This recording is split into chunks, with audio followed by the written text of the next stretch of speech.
अस्सलाम वालेकुम रहमतुल्लाह। मेरा नाम डॉक्टर तलहा वकार है। मैं न्यूरोलॉजिस्ट हूँ और रावलपिंडी पाकिस्तान में प्रैक्टिस करता हूँ। क्या आपने अपने घर के किसी मेंबर को नींद में बोलते हुए देखा है?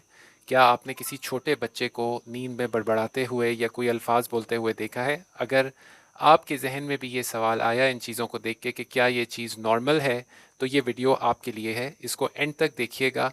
उम्मीद है कि इससे आपकी बहुत सी मिसअंडरस्टैंडिंग्स, तवाहमात दूर हो जाएंगे।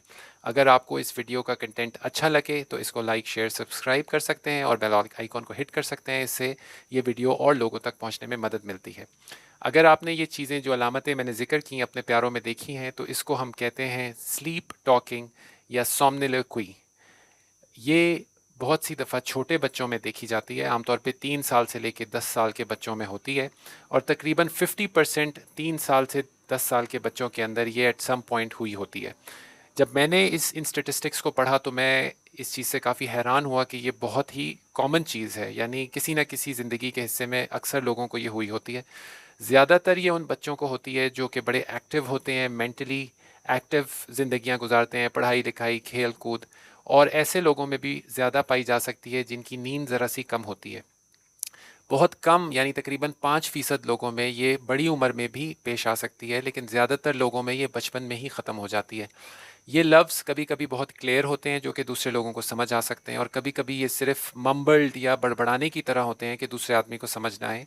ये स्लीप टॉकिंग आमतौर पे 30 सेकंड या इससे कम चलती है और फिर बंदा अपनी वापस नींद में चला जाता है।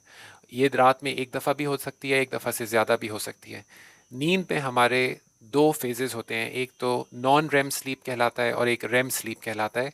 स्लीप टॉकिंग दोनों फेजेस में हो सकती है, इस वजह से ये रात के शुरू के हिस्से में भी पाई जा सकती है और उसके बाद के हिस्सों में भी स्लीप टॉकिंग हो सकती है। असल में ये वीडियो बनाने का मकसद ये है कि स्लीप टॉकिंग कोई बीमारी नहीं है, ये एक नॉर्मल बिहेवियर है। जैसे मैंने कहा कि मेंटली और फिज़िकली एक्टिव ज़िंदगी गुजारने वाले बच्चों के अंदर ज़्यादा पाई जा सकती है, दूसरे बच्चों में भी हो सकती है। इसको बीमारी की तरह नहीं ट्रीट करना चाहिए। वालिदैन को ऐसी चीज़, ऐसा बिहेवियर अपने बच्चों में देख के परेशान नहीं होना चाहिए, और ना ही इसको करेक्ट करने की या बच्चे को जगा के चेक करने की कोई ज़रूरत है, ना ही इसके लिए डॉक्टर साहब को दिखाने की कोई ज़रूरत है।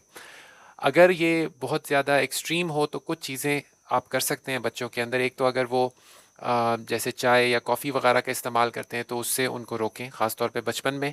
और अगर आप बड़े हैं और ऐसी चीज़ आपके अंदर मौजूद है तो शाम के बाद, असर के टाइम के बाद लगभग आपको कैफ़ीन वाली ड्रिंक जैसे कि चाय, कॉफ़ी या ये जो ब्लैक सॉफ्ट ड्रिंक्स होती हैं, या आजकल और भी ऐसी एनर्जी ड्रिंक्स आई हैं जिसके अंदर कैफ़ीन होती है, वो आपको नहीं पीनी चाहिए।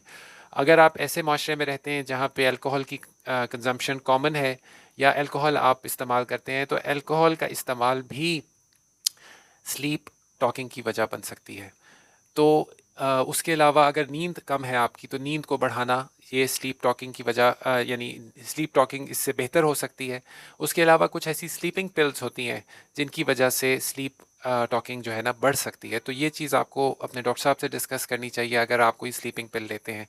तो मुख्तसरन स्लीप टॉकिंग एक नॉर्मल चीज़ है, इसको बीमारी की तरह नहीं ट्रीट करना चाहिए।